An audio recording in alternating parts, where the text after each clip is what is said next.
Reflexive pronoun.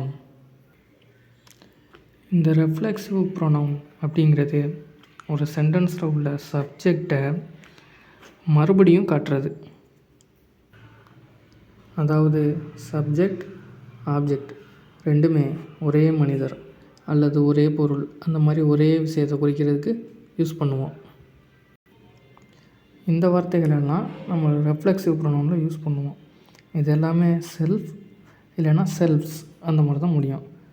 My self, yourself, himself, herself, itself, ourselves, yourselves, themselves. இப்போது I hurt my self, இதில் என்னை நானே காயப்படுத்தி கொண்டேன். அப்போ இந்த ஐ, இந்த மை செல்ஃப் ரெண்டுமே ஒரே ஆளை தான் குறிக்குது.